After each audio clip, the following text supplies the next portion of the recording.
All right, सो यही handout जो हमने इररिडीमेबल डेट की इलस्ट्रेशंस के लिए किया था, अगर आपको लास्ट लेक्चर याद हो जिसमें हमने इररिडीमेबल डेट की इलस्ट्रेशंस की थी, इसी की कंटिन्यूटी में हमारे पास रिडीमेबल डेट की इलस्ट्रेशंस हैं और एग्जैक्टली यही सीक्वेंस में आपकी बुक के अंदर भी क्वेश्चंस जो है वो बहरहाल मौजूद होंगे। सो आए रिडीमेबल डेट की इलस्ट्रेशंस करते हैं और समझने की कोशिश करते हैं ताकि हमारा कॉन्सेप्ट जो है वो और ज्यादा यहाँ पे मजबूत हो जाए। Question number 6, ठीक है। A company has issued 7% loan stock having a nominal value of rupees 100 per bond. Annual interest has just been paid and the bonds will be redeemed at par after 4 years. The lender's required rate of return is 8.14 and the tax rate applicable to the company is 30%. क्या क्या चीजें इन्होंने हमें यहाँ पे highlight करवा दी है? Sir सबसे पहले उन्होंने हमें ये बताया कि भाई जो कूपन रेट है दैट कूपन रेट इज 7%। एक तो उन्होंने कूपन रेट आइडेंटिफाई कर दिया, ठीक है। इसके अलावा कहते हैं 100 रुपीज कंपनी के बॉन्ड की फेस वैल्यू है, so this would become the face value. Annual interest is just been paid, जिस तरह डिविडेंड में हम कहते थे कि भाई जो बिल्कुल लेटेस्ट डिविडेंड है वो निकाल दिया जाएगा, तो एनुअल इंटरेस्ट भी पे कर दिया गया है। कभी कभी कम इंटरेस्ट लिखा होता है, हम वो वैल्यू नहीं लेते, एक्स इंटरेस्ट वैल्यू को जो है वो लिया जाता है। Annual interest has just been paid and the bonds will be redeemable at par after 4 years। 4 साल की हमारी बॉन्ड की लाइफ है और इसकी रिडेम्पशन जो है वो एट पार होगी, किसी किस्म का प्रीमियम या डिस्काउंट नहीं दिया जाएगा। 100 रुपए का नॉमिनल वैल्यू है तो 100 रुपए पे ही 12 इसकी जो है वो रिडेम्पशन होगी। Lenders required rate of return is 8.14। Sir ये क्या चीज है? This is basically pre tax के लिए लेंडर का रिक्वायर्ड रेट है, ये कंपनी की कॉस्ट नहीं बता रहा आपको, लेंडर का रिक्वायर्ड रेट बता रहा है। कंपनी की कॉस्ट टैक्स माइनस करने के बाद आती है विच इज पोस्ट टैक्स। कहता है जी कंपनी के ऊपर टैक्स 30% अप्लाई होता है, आप मुझे इसकी मार्केट वैल्यू निकाल दें और मार्केट वैल्यू के बाद इसका पोस्ट टैक्स केडी निकाल दें। Cost of loan is basically post tax KD निकाल दें। सो ये बिल्कुल उसी तरीके से जिस तरीके से अभी हमने क्वेश्चन किया था, तो आए इसको जरा सॉल्व करने की कोशिश करते हैं।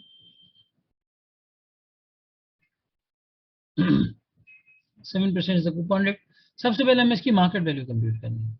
मार्केट वैल्यू के सर के लिए इसी तरीके से हमें 4 साल की कैश फ्लोज को पिकअप करना होगा, year 0, then year 1, year 2, year 3 and year 4, ठीक है। 4 साल की कैश फ्लोज को हमें यहाँ पे इसी तरीके से पिकअप करना है। सो मार्केट वैल्यू परस्पेक्टिव में देखें तो हमारे पास क्या क्या चीजें होती हैं? सर दो चीजें होती हैं, एक होता है इंटरेस्ट और एक होता है रिडम्पशन। जब इन दोनों को हम प्री टैक्स केडी से डिस्काउंट करते हैं तो मार्केट वैल्यू आ जाती है। सर अगर यहाँ पे पोस्ट टैक्स केडी दिया हुआ होता तो क्या मार्केट वैल्यू निकाल सकते थे? बिल्कुल निकाल सकते थे, सिर्फ इस इंटरेस्ट को 1 - t से आपको मल्टीप्लाई करना पड़ जाता और आप पोस्ट टैक्स केडी जो है वो डिस्काउंट के तौर पे इस्तेमाल करके, डिस्काउंट रेट के तौर पे इस्तेमाल करके मार्केट वैल्यू निकाल सकते थे, ठीक है। समझ में आती है बात? ऑलराइट। हमारे यहाँ पे 100 रुपए की नॉमिनल वैल्यू है, इंटरेस्ट रेट है 7 रुपए विच इज कूपन रेट, तो 7 रुपए का इंटरेस्ट जो है वो आपके लेंडर को मिलता रहेगा, 7 रुपए का। और पार एट पार जो है वो रिडेम्पशन हो रही है, तो यहाँ पे आके फाइनली 100 रुपए का अमाउंट इनको मिल जाएगा। सो हम यहाँ पे इसको टोटल कर लेते हैं 7, then we have 7, 7 and 107। Sir discount किससे करेंगे? प्री टैक्स केडी दिया हुआ है तो प्री टैक्स केडी से करो, अगर पोस्ट टैक्स केडी दिया हुआ होता तो इंटरेस्ट को 1 - t से मल्टीप्लाई करते और फिर पोस्ट टैक्स केडी से डिस्काउंट कर देते। ये हमारा बन गया यहाँ पे नेट कैश फ्लो। अब हम निकाल लेते हैं present value eight the rate of 8.14%। ये हमारी क्या बन जाएगी जी? मार्केट वैल्यू बन जाएगी। तो आए इसको कैलकुलेट करते हैं, कैलकुलेटर उठा लिया जी। 7 into 1.0814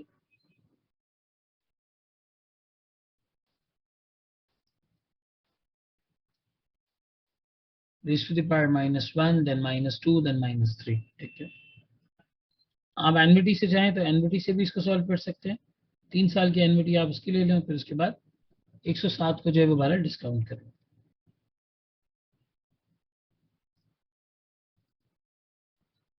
1.0814 raised to the power -4, ठीक है, चौथे साल के एंड पे। सो यहाँ पे कुल मिला के आपकी वैल्यू आ जाती है 96.23। इस बॉन्ड की फॉर ऑल प्रैक्टिकल पर्पसेस ये 96.23 बन जाती है market value. This is the market value of this bond. आज अगर कोई मार्केट में इस बॉन्ड को खरीदेगा तो ये बेसिकली वो मार्केट वैल्यू होगी जो वो पे करेगा और उस मार्केट वैल्यू की पेमेंट के बाद जो है वो उसे ये बॉन्ड मिल जाएगा। अगर कोई इससे महंगा बेच रहा है तो वो महंगा इसे लेने की जरूरत नहीं है। 96.23 इसकी रियल हैसियत बनती है। ठीक, 96.23 इसकी सही हैसियत बनती है। अब सवाल ये पैदा होता है कि सर इसका IRR किस तरीके से कंप्यूट करेंगे, क्योंकि वही इसका पोस्ट टैक्स केडी बनेगा, which is the second requirement. बड़ा आसान है जी, post tax KD is technically और IRR। इसको कैलकुलेट करते हैं। Likewise here 0, then 1, then 2, then 3 and then 4। अब हमारे पास क्या क्या है सर? प्री टैक्स केडी है, मार्केट वैल्यू है, इंटरेस्ट है, रिडम्पशन है। हम कैश फ्लोज को प्लॉट करके बिल्ट इन रेट निकाल लेंगे तो हमारा IRR यहाँ पे कंप्यूट जो है वो बहरहाल हो जाएगा। कैश फ्लोज को अगर मैं यहाँ पे प्लॉट करता हूँ तो वो 1 - T होंगे। बिल्कुल सर, आप पोस्ट टैक्स केडी निकाल रहे हैं तो आपको इंटरेस्ट को 1 - T यहाँ पे करना पड़ेगा। So your interest expense will be multiplied by 1 - T, which is the 1 - tax rate. लेकिन उससे पहले हम यहाँ पे मार्केट वैल्यू ले लेते हैं, उसके बाद इंटरेस्ट लेंगे। So the market value will be 96.23 with a negative sign. फिर उसके बाद इंटरेस्ट हमारा है 7 रुपए, इसको पोस्ट टैक्स केडी 1 - 30% से मल्टीप्लाई करेंगे तो ये बन जाएगा 4.9।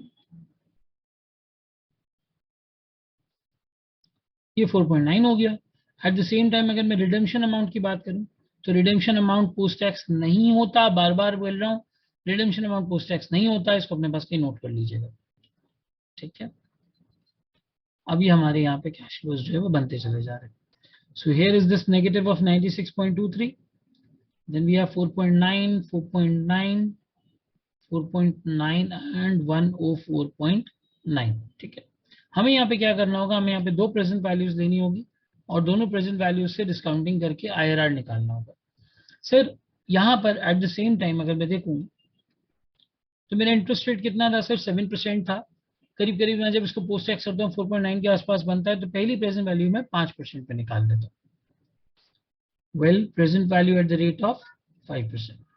यहाँ पे हम IRR कैलकुलेट करेंगे, विच is the post tax KD. ठीक है, 5% की अगर मैं प्रेजेंट वैल्यू निकालने जाता हूँ तो वो कैसे निकलेगी? -96.3 इसके अलावा 4.9,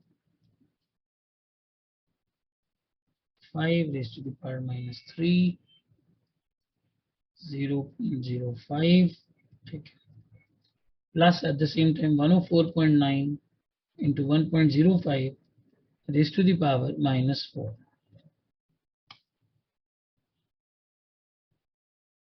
3.41 पॉजिटिव, 3.41 पॉजिटिव एनपीवी। ठीक है, अब हम यहाँ पे थोड़ा सा रेट को बढ़ाते हैं तो नेगेटिव एनपीवी आ जाएगी।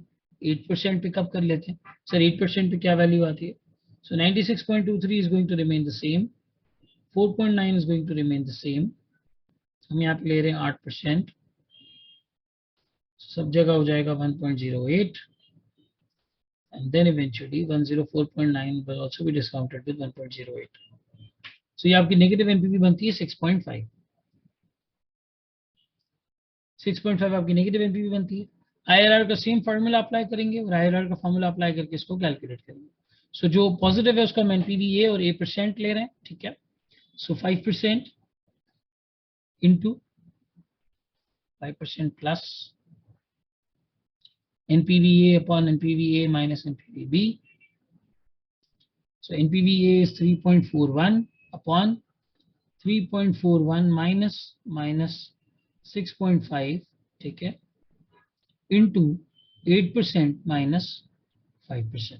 इसको जरा कैलकुलेट करते हैं। Plus 3.41 upon 3.41 minus minus plus हो जाएगा 6.5 bracket -0.05।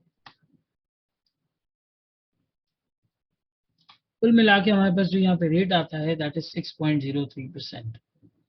This is equal to 6.03%।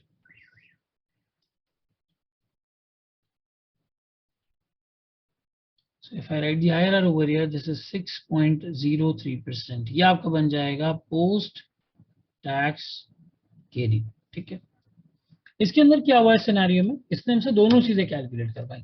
हमें प्री टैक्स केडी दिया, मार्केट वैल्यू भी निकलवाई, पोस्ट टैक्स केडी भी निकलवाया। एग्जाम में ऐसा सिनारी भी हो सकता है कि वो आपको पोस्ट टैक्स केडी दे और मार्केट वैल्यू निकलवा ले सिर्फ। अगर वो सिर्फ पोस्ट टैक्स केडी देता है और मार्केट वैल्यू निकलवा रहा है तो आपने इंटरेस्ट को 1 माइनस टी कर देना है, दैट्स इट।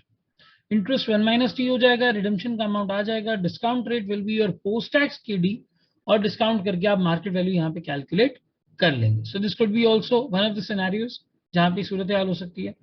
सर ये जो आईआरआर करके आप पोस्ट टैक्स केडी निकाल रहे हैं, क्या कभी प्री टैक्स केडी भी निकाल सकते हैं? बिल्कुल हो सकता है। कभी कभी वो आपको मार्केट वैल्यू दे देगा और आपसे कहेगा प्री टैक्स केडी निकालो। उस सूरत हाल में हम यहाँ मार्केट वैल्यू प्लेस करेंगे, इंटरेस्ट को 1 माइनस टी नहीं करेंगे। अभी हमने इंटरेस्ट को 1 माइनस टी यहाँ पे किया हुआ है, इंटरेस्ट को 1 माइनस टी नहीं करेंगे और सिंपल ये कैश फ्लोज रख के आईआरआर निकाल लेंगे। अगर आप इंटरेस्ट प्री टैक्स लेंगे तो आईआरआर प्री टैक्स केडी आएगा। अभी हमने इंटरेस्ट पोस्ट टैक्स लिया हुआ है तो आईआरआर पोस्ट टैक्स केडी आया। ठीक है, सिंपल सी बात है। मल्टीपल तरीके से बहरहाल जो है वो ये टेस्ट किया जा सकता है। All right, so this is question number 6 which is done. ठीक है, क्वेश्चन नंबर 7 में क्या कहता है? A company has issued 7% loan stock having a nominal value of rupees 100 per bond. Annual interest has just been paid and the bonds will be redeemed at a premium of 8% after 4 years. The lender's required rate of return is 8.14 and the tax rate applicable to the company is 30%. सिर्फ और सिर्फ यहाँ पे इस scenario में जो change आया है वो चेंज आया है हमारे पास प्रीमियम का, at a premium of 8% after 4 years। 4 साल के बाद ये जो रिडेम्पशन होगी, ये रिडेम्पशन 108 रुपए पर होगी। तो हमें यहाँ पे देखना है कि इस हिसाब से हमारे पास सिनेरियो में क्या क्या चेंजेस आ जाते हैं। ठीक है, इस हिसाब से हम सिनेरियो के यहाँ पे जो है वो बहरहाल चेंजेस देख लेते हैं। तो यहाँ पे हमारे पास थोड़ी सी जगह कम हुई है, तो पहले हम इसको स्निपिंग टूल यूज करके नीचे ले आते हैं, इस क्वेश्चन के क्लोन बना लेते हैं, फिर उसके सामने इसको सॉल्व कर लेते हैं। So this is question number 7। ये हमने इसकी यहाँ पे कॉपी बना ली और फिर उसके बाद हम यहाँ पे इसे पेस्ट कर देते हैं। So this is question number 7 that we are going to do now. ठीक है, सिर्फ उसमें हमारे पास जो फर्क है वो प्रीमियम ऑफ 8% का है, rest of the scenario remains the same. ये मैं आपको सिर्फ इसलिए करवा रहा हूँ ताकि ये आपको हमेशा याद रहे कि प्रीमियम को कभी पोस्ट टैक्स नहीं करते, वरना बाकी मैकेनिज्म मोर और लेस इसके अंदर बिल्कुल सेम ही है जो हमने पिछला सवाल किया। ठीक है, सो सबसे पहले हम यहाँ पे मार्केट वैल्यू कंप्यूट कर लेते हैं इसकी। सर अगर मार्केट वैल्यू कंप्यूट करने जा रहे हैं तो ईयर 0, ईयर 1, 2, 3 एंड ईयर 4। ठीक है, ये 4 चीजें होगी। अब इन 4 चीजों के लिए सबसे पहले हमें यहाँ पे क्या पिकअप करना होगा? सर इंटरेस्ट का एक्सपेंस पिकअप करना होगा। इंटरेस्ट हमें पता है 7% मिल रहा है, 7, 7, 7 एंड 7। रिडम्पशन का अमाउंट यहाँ पे रिलेटिवली चेंज है। सर आपने इंटरेस्ट प्री टैक्स क्यों लिया? क्योंकि इसकी डिस्काउंटिंग प्री टैक्स केडी से होगी तो मार्केट वैल्यू आएगी। अगर पोस्ट टैक्स दिया हुआ होता तो पोस्ट टैक्स इसको 12 जो है वो डिस्काउंट कर लेते। यहाँ पे भी हमें यही 2 चीजें फाइंड आउट करनी है। So this will be done on 108। Premium इसका जो है वो मिला के 108 का नंबर बन जाएगा, 8% premium.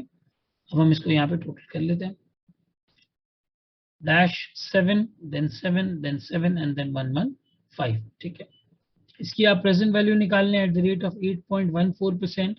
This is nothing but your market value. ठीक है, this is nothing but your market value.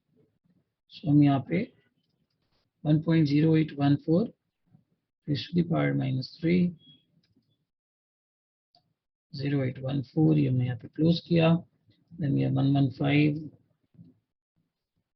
into 1.0814 raised to the power -4। so, कुल मिला के हमारी यहाँ पे प्रेजेंट वैल्यू बनी 102। ठीक है, ये 102 for all practical purposes will be the market value. अगर हम इससे ऊपर वाला सिनेरियो देखें तो वहां पे क्या हो रहा था? सर वहां पे हमारी मार्केट वैल्यू 96 आ रही थी, क्योंकि कंपनी एक तो मार्केट से रिलेटिवली कम इंटरेस्ट पे कर रही थी। मार्केट में 8.14 चल रहा था, कंपनी 7% दे रही थी और रिडेम्पशन पे कोई कॉम्पनसेशन भी नहीं थी, तो थोड़ा सा कम यहाँ पे नंबर आया था नॉमिनल वैल्यू से, जबकि यहाँ ज्यादा आया है 102। रीजन भी क्योंकि हम रिटर्न मार्केट से रिलेटिवली थोड़ा सा बढ़ के दे रहे हैं, क्योंकि यहाँ पे हमने 108 रुपए में 8 रुपए एक तरीके से इंटरेस्ट ही पे किया। ठीक है, अब आ जाते हैं हम यहाँ पे पोस्ट टैक्स केडी कंप्यूट करते हैं। पोस्ट टैक्स केडी, इसके लिए क्या करना होगा सर? आईआरआर निकालना होगा। So this will be 0, 1, 2, 3, 4। Sir ये जब सब चीजें हम निकालना सीख जाएंगे, post tax KD, pre tax KD, जो है वो cost of equity, market value of equity, market value of debt, तो फिर हम वैक का एक फुल फ्लेज क्वेश्चन करेंगे और उसमें यही सारे कॉन्सेप्ट्स हमारे जो है वो अप्लाई हो रहे होंगे। ठीक है, सो यहाँ पे हमने इंटरेस्ट को ले लिया सर, इंटरेस्ट 1 माइनस टी होगा, पहले मार्केट वैल्यू ले लेते हैं। Alright, so market value is 102। अब हम यहाँ पे ले लेंगे इंटरेस्ट का expense which is 1 minus T. ठीक है जी, so interest expense 1 minus T हमारे यहाँ पे हो जाएगा 4.9, और हम रिडेम्पशन के अमाउंट को पोस्ट टैक्स नहीं करेंगे, हम रिडेम्पशन के अमाउंट को यहाँ पे पोस्ट टैक्स नहीं करेंगे, ये 108 आएगा। सो यहाँ पे हुआ नेगेटिव 102, यहाँ हुआ 4.9, 4.9, 4.9, एंड हियर वी हैव 112.9। ठीक है, 108 और 4.9 विल बी 112.9। अब हमें यहाँ पे क्या कैलकुलेट करना है, हमें यहाँ पे IRR कैलकुलेट करना है। हम ऊपर वाले ही दो रेट्स ले लेते हैं, 5% और 8%। देख लेते हैं दोनों पे क्या सूरत है। सो पहले प्रेजेंट वैल्यू लेते हैं eight the rate of 5%। So minus 102 plus 4.9 into 1 minus 1.05,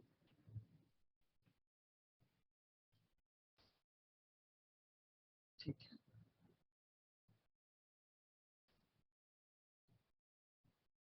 $4.9,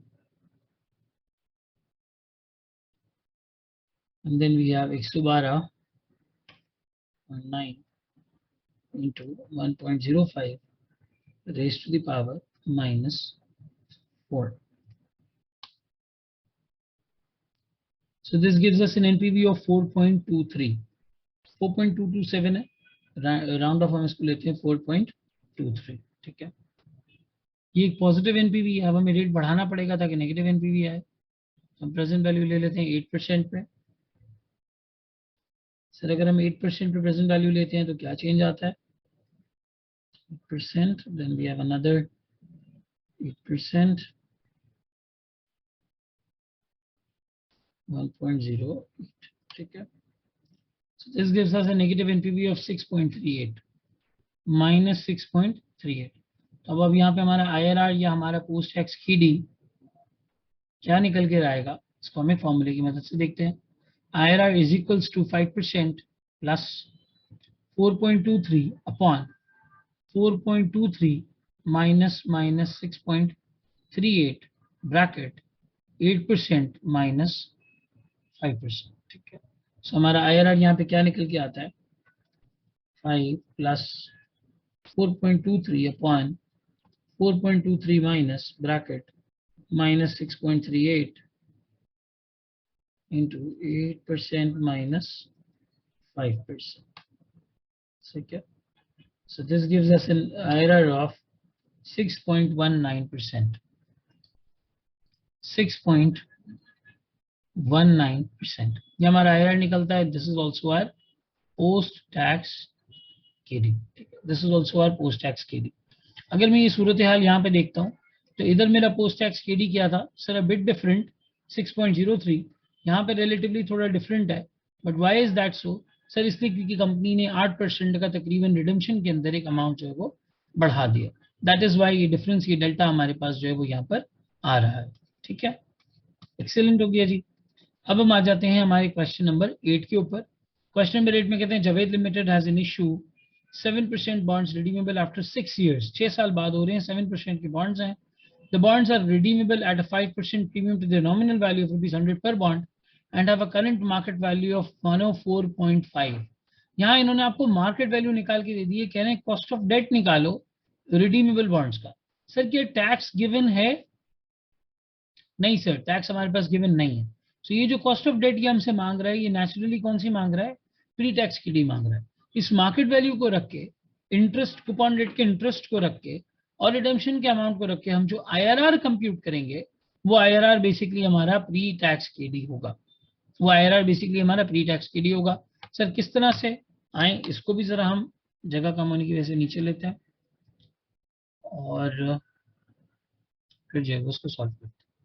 So this is our question number 8. Here we made a copy of it. इसको यहाँ ले आते हैं।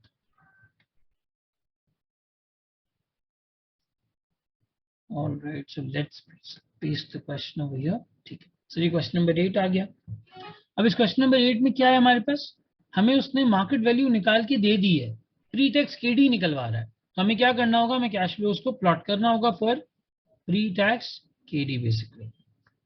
कितने साल का बॉन्ड है सर, 6 साल का. Year 0, year 1, year 2, year 3, year 4, year 5 and year 6. 6 साल का बॉन्ड है. अगर मैं देखता हूं सबसे पहले किसकी बात, इंटरेस्ट की, तो इंटरेस्ट को क्या 1 माइनस टी करना है सर, टैक्स रेट गिवन ही नहीं है, इंटरेस्ट 1 माइनस टी नहीं होगा. हमारा इंटरेस्ट का एक्सपेंस कितना है सर, ओवरऑल लेवल पे 7 रुपए है. पहले हम मार्केट वैल्यू ले लेते हैं, उसके बाद इंटरेस्ट ले लेते हैं. सो मार्केट वैल्यू इज बेसिकली 104.50. अब हम यहाँ पे लेते हैं इंटरेस्ट. सर वो कितना आएगा, 100 रुपए की नॉमिनल वैल्यू के ऊपर 7%, दैट इज 7. ठीक है, 7 रुपीज. और यहाँ हमारे पास आएगा रिडेम्पशन का अमाउंट. रिडेम्पशन कितने पे हो रही है सर, 5% पार वैल्यू पे प्रीमियम है. सो यहाँ पे हमारी रिडेम्पशन का अमाउंट आएगा समवेयर एज 105. ठीक है, सो कुल मिला के this is 104.50. Then we have 7, 7, 7, 7 and 112. ठीक है जी, ये हमारा 112 का नंबर यहाँ पे टोटल जो है वो बन गया. अब हमें यहाँ पे क्या कंप्यूट करना होगा, हमें यहाँ पे IRR कंप्यूट करना होगा, because this IRR is our pre tax के लिए. सर आप प्री टैक्स क्यों कह रहे हैं, देखो इंटरेस्ट को मैंने 1 माइनस टी यहाँ पे नहीं किया हुआ, इसलिए प्री टैक्स के लिए कह रहा हूँ. सही. सो इसके लिए हमें क्या करना होगा, 2 एनपीवीज निकालनी होंगी. सर जो कूपन डेटा वो 7% है, तो पहली एनपीवी हम करीब करीब 8% के आसपास देख लेते हैं कि क्या आती है. ठीक है, so NPV at 8%, so minus 104.5 plus raised to the power minus 5, 0.08, and then we have another 112 to 1.08 raised to the power minus 6. So कुल मिला के ये हमें एक नेगेटिव एनपीवी देता है 5.97 की, 5.97 की. ठीक है, 104.5 पहले हमने नेगेटिव लिया, फिर उसके बाद 7 रुपीज की कैश फ्लोज, 5 दफा उनकी डिस्काउंटिंग की और 112 की डिस्काउंटिंग. अब हम इसी की एनपीवी ले लेते हैं एट द रेट ऑफ 5%, जो बिल्कुल करीब करीब इसके रेट है 5% का. So minus 104.5 plus 7 into 1 minus 1.05 raised to the power minus 6, 0.05 plus 112 into 1.05 raised to the power minus 6.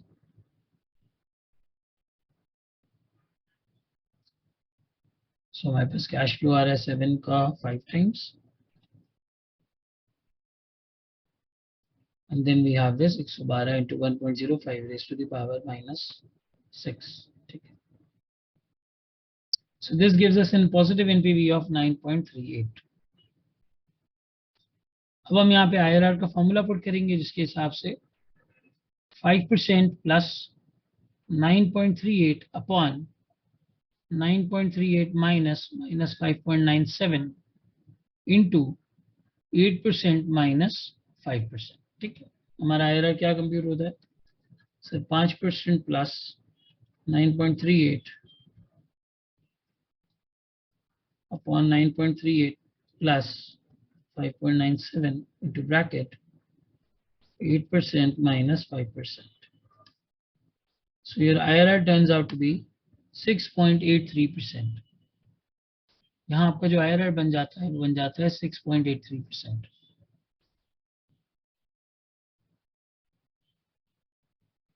So the pre-tax KD of this company is 6.83%. This is the pre-tax KD for the given scenario. Okay, this is the pre-tax KD for the given scenario. यहाँ पे हमारा ये वाला सवाल मुकम्मल हो जाता है. ऑलराइट, तो आई जी अगली इलस्ट्रेशंस की तरफ चलते हैं. आई जी अब नेक्स्ट सिनेरियो की तरफ मूव करते हैं. सो क्वेश्चन 8 के बाद we have at the same time question number 9. Question 9 क्या कहता है? Javed Limited has an issue 7% bonds redeemable after 6 years. The bonds are redeemable at a 5% premium to their nominal value of 100 per bond and have a current market value of 4.5 per bond. Company pays a corporate tax rate of 30% per year. यहाँ पे ये हमसे post tax cost of debt निकलवा रहा है. क्यों sir? Tax rate given है, market value given है, तो जो चीज बच जाती है वो पोस्ट टैक्स केडी बच जाती है. पोस्ट टैक्स केडी हम सेम आईआरआर के तरीके से निकाल सकते हैं. तो आइए इसको भी हम यहाँ पर सवाल को शिफ्ट करते हैं नीचे और फिर इसी तरीके से लाइकवाइज जो है वो सॉल्व कर लेते हैं. हमें यहाँ पे post tax KD find out करना है. Alright, so our question number 9 is over here. Javed limited is issue 7%. हम बिल्कुल इसी तरीके से करेंगे जिस तरह हमने इसे सॉल्व किया है, बस फर्क सिर्फ ये होगा कि इंटरेस्ट को पोस्ट टैक्स किया जाएगा ताकि पोस्ट टैक्स केडी निकाला जा सके. ठीक है. So now in this situation we have a requirement of post tax KD. तो हम इसी तरीके से इन कैश फ्लोज को प्लॉट करेंगे. ये रिपीटेटिव तरीके से इसलिए करवा रहा हूँ ताकि आपके जहन में बैठ जाए कि कौन सी चीज आएगी तो हमें क्या कैलकुलेट करना है, ताकि जब एक्चुअल वैक कैलकुलेट करना हो और उसके पीछे ये सारी सपोर्टिंग कैलकुलेशंस हो तो आपको किसी किस्म की टेंशन ना. इस एरिया के बाद अब हमारी जो अगली एक्सरसाइज है उसमें हमें पूरा वैक कैलकुलेट करना है. उसमें हमें मार्केट वैल्यू ऑफ इक्विटी भी निकालनी है, हमें कॉस्ट ऑफ इक्विटी भी निकालनी है, market value of debt, cost of debt सब कैलकुलेट करके इवेंचुअली वैक को कैलकुलेट करना होगा. वो उसके बाद वाले सेगमेंट में आ रहा है. ठीक है. सो मार्केट वैल्यू अगर मैं पिक करता हूँ यहाँ पे तो मार्केट वैल्यू इज 104.5. ठीक है. 104.5 is your market value. Interest को सर 1 माइनस टी किया जाएगा. इंटरेस्ट को 1 माइनस टी किया जाएगा. Interest is basically 7% bonds on 100 पर बॉन्ड. ठीक है. 100 रुपीज के ऊपर 7% आपका जो है वो इंटरेस्ट का अमाउंट है. इसे जब आप पोस्ट टैक्स करते हैं 30% से तो ये बन जाता है 4.9. 7 रुपए के 4 रुपए 90 पैसे हो जाते हैं. कंपनी की कॉस्ट बहरहाल यही है. कंपनी 7 रुपए का इंटरेस्ट देगी, फिर 2 रुपए 10 पैसे का टैक्स बचा लेगी, तो कंपनी के ऊपर बहरहाल यही अमाउंट आएगा. इसके बाद हमारा रिडम्पशन का cash flow. Redemption cash flow are 5% premium 105. So 104.5 over here. Then we have 4.9, 4.9, 4.9, and then we have 109.9. ठीक है. 105 और 4 109.90. ये हमारे नेट कैश फ्लोज बन गए. अब हमें यहाँ पे जिस चीज को कंप्यूट करना है that is post tax KD as our IRR. Post tax KD compute करना. सो टैक्स केडी के लिए अगेन हमें 2 रेट्स की जरूरत होगी और इन 2 रेट्स पर हम एनपीवी कैलकुलेट करके आईआरआर को जो है वो कंप्यूट कर लेंगे. सो पहली एनपीवी हम ले लेते हैं जैसे हमने पिछले वाले क्वेश्चन में 8% और 5% लिया था. पहली एनपीवी हम ले लेते हैं एट द रेट ऑफ 8%. हमारे पास क्या आ रही है? NPV eight the rate of 8%. फिर दूसरे रेट को हम डिसाइड कर लेंगे. सो अगर हम 8% एनपीवी निकालने की कोशिश करते हैं -104.5 plus 4.9 1 minus 1.08 raised to the power -5 0.08. Then we have 109.9 into 1.08 raised to the power -6. So this gives us negative of 15.68. अगर इतना बड़ा नेगेटिव हमारा 58% के ऊपर आ रहा है तो हम थोड़ा सा दूर चल के 4% पिकअप करते हैं और देखते हैं 4% पे हमारी वैल्यू क्या आती है. सो 0.08 को रिप्लेस करेंगे 0.04 से. Then we have another 04. इसके बाद एक और 0.04. So this gives us a positive NPV of 4.16. 4.17 कर लें आप राउंड. और IRR निकालने के लिए हम करेंगे 4% plus 4.17 upon 4.17 minus 15.68 into 8% minus 4%. ठीक है. सो हमारा IRR क्या कंप्यूट होकर आता है? बिल्कुल इसी तरीके से इस हमने ऊपर अप्लाई किया था. यही वाली चीज हम भारत यहाँ पे जो है वो अप्लाई करने जा रहे हैं, ठीक है। 0.04 plus 4.17 upon 4.17 minus minus plus 15.68 into 0.08 minus 0.04। So कुल मिला के हमारा यहाँ पे जो IRR बनता है that becomes 4.84%, 4.84%, and this is actually your post tax KD। ये आपका यहाँ पे पोस्ट टैक्स KD बनता है। सर दोनों तरीके से हमने सॉल्व किया। जब हमारे पास मार्केट वैल्यू गिवन हो और प्री टैक्स KD निकालना हो तो क्या करेंगे, सिर्फ इंटरेस्ट के 1 माइनस टी का फर्क आएगा। मार्केट वैल्यू गिवन हो और पोस्ट टैक्स KD निकालना हो तो क्या करेंगे, 1 माइनस टी को लगा के IRR निकाल लेंगे। तो इस तरह हमारा ये क्वेश्चन नंबर 9 भी जो है अल्हम्दुलिल्लाह मुकम्मल होता है। If there are any questions, क्योंकि कॉन्सेप्ट थोड़ा डिफिकल्ट है, अगर कोई मसला दरपेश आ रहा हो, कोई क्वेरी हो, तो आप मुझे जो है वो मुझसे पूछ सकते हैं, मैसेज कर सकते हैं, व्हाट्सएप पे ग्रुप पे पूछ सकते हैं, जो आपका DFD के स्टूडेंट्स का ग्रुप जो है वो बहरहाल बना हुआ है, ठीक है जी। सो अब क्वेश्चन नंबर 9 हमने यहाँ मुकम्मल कर लिया। क्वेश्चन नंबर 10 अगर हम देखें, dynamic companies finance by 7% bonds, nominal value 100 रुपए, which will be redeemed in 7 years at a discount of 2%। 2% का डिस्काउंट यानी जिसकी रिडम्पशन वैल्यू है वो 98 रुपीज होगी। The bonds have a total nominal value of rupees 140 million. The rate required by lenders is 6.8%, and the company is subject to a corporate tax rate of 30%। यहाँ पे जो nominal value 140 million दी हुई है, simple मतलब ये है इसका कि 140 मिलियन आपके टोटल बॉन्ड्स की वैल्यू है। इस 140 मिलियन को आप डिवाइड बाय 100 कर देंगे, तो आपके पास बॉन्ड्स की क्वांटिटी आ जाएगी। आपके पास बॉन्ड्स की जो है वो बहरहाल क्वांटिटी आ जाएगी। अगर हम क्वांटिटी देखें 140 मिलियन डिवाइड बाय 100 तो 1.4 मिलियन बॉन्ड्स बन जाते हैं। आप अपनी पूरी कैलकुलेशन एक 100 रुपीज के बॉन्ड के हिसाब से करें और फिर एंड में आप मल्टीप्लाई कर देंगे मार्केट वैल्यू निकालने के लिए 1.4 मिलियन की क्वांटिटी को। This is exactly, this question number 10 is exactly like question number 6। तो अब आई वुड अर्ज यू कि इस क्वेश्चन 10 को आप सेल्फ प्रैक्टिस करें और सेल्फ प्रैक्टिस करके देखें कि आप इस क्वेश्चन को अटेम्प्ट कर पा रहे हैं या नहीं अटेम्प्ट कर पा रहे। अगर कोई क्वेरी होती है, कोई सवाल होता है, तो I am always there to help you. लेकिन जिस तरीके से हमने क्वेश्चन नंबर 6 किया है एग्जैक्टली वैसे ही हम क्वेश्चन नंबर 10 भी यहाँ पर जो है वो करेंगे। और क्वेश्चन नंबर 10 आपकी सेल्फ प्रैक्टिस के लिए जो है वो बहरहाल मौजूद है। सो यहाँ पे हम अपनी इलस्ट्रेशंस को मुकम्मल करते हैं। हमने cost of equity, cost of debt, market value of irredeemable debt और cost of equity, market value of equity सबसे पहले कर लिया। फिर उसके बाद हमने इररिडीमेबल डेट की कॉस्ट और मार्केट वैल्यू कर लिया। अब हमने रिडीमेबल डेट की कॉस्ट और मार्केट वैल्यू कर लिया। Now we are in a position कि अब हम वैक का पूरा एक क्वेश्चन कर सकते हैं। यही फॉर्मूला इस्तेमाल करके, यही मेथड्स इस्तेमाल करके, जितने लेक्चर्स आपने अभी तक देखे हैं, इन्हीं मेथड्स को यूज करके हम पूरा वैक कैलकुलेट करेंगे, जिसके अंदर तमाम की तमाम कैलकुलेशंस जो है वो मौजूद होंगी। तो आए अब अगले सेगमेंट में हम वैक के फुल लेंथ क्वेश्चंस देखते हैं कि वो कैसे होंगे।